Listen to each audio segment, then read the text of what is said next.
At the winter warfare course in central Norway, this group of US soldiers from the Minnesota National Guard are heading into the mountains to test the skills they've learnt. Lectures on the damage the cold can do are one thing, but now it's time to face those same temperatures as they spend a day patrolling on skis. Well, there's only one way to film this winter warfare course when they're out in the Norwegian forest miles from anywhere, and that's to go out with them. So I've got my skis and I'm about to head out on my first attempt at cross-country skiing. With such deep snow, movement on foot with heavy gear would be impossible. Learning to ski efficiently is the key to moving around this frozen landscape. I fell down a lot yesterday going down the hills, but today we're not doing as many hills, so it's going better. It's not easy to do, is it? No, it's not. Especially with the gear.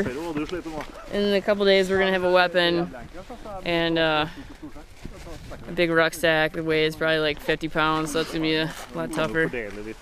The soldiers are taught to regulate their temperature efficiently, running drills on adding layers when stopped and removing them before skiing, so that sweat doesn't condense inside their clothes. Each member of the team has to take his or her turn pulling the pulk, a sled carrying the heavier gear. Is this your first go on the pulk? It is. Right. First time I've been skiing too. Well, second day skiing.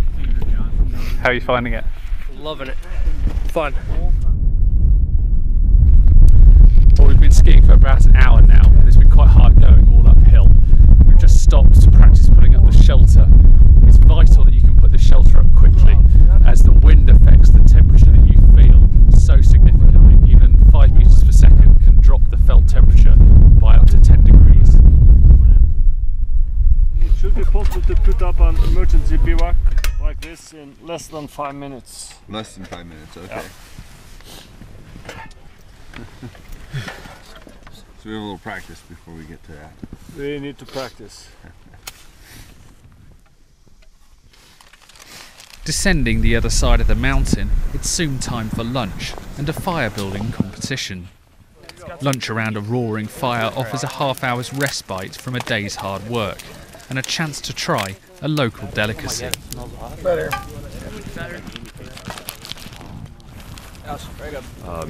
Field craft, especially now with much of the focus on Iraq, Afghanistan, doing counterinsurgency operations more in desert and urban environments. This is a great experience to get out and learn more winter field craft, get those skills that maybe haven't been honed as much in recent years because of deployments to the Middle East, and readjusting to fighting in a winter environment. Many of the members of the Minnesota National Guard feel right at home here in Norway, testament to their ancestral roots. Within Minnesota, there's a lot of communities that have Scandinavian roots. It's very normal to know people from your hometown that have Norwegian names, Knutsen, Olsen. Many of the traditions, some of the different meals.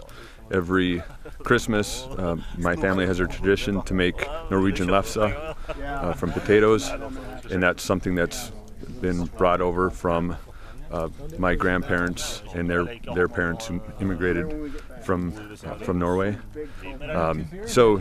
With these strong ties, it's a great opportunity to come to Norway and see kind of the homeland where many Minnesotans originally came from. Nations are returning year after year to put soldiers through this course, drawing on Norwegian expertise.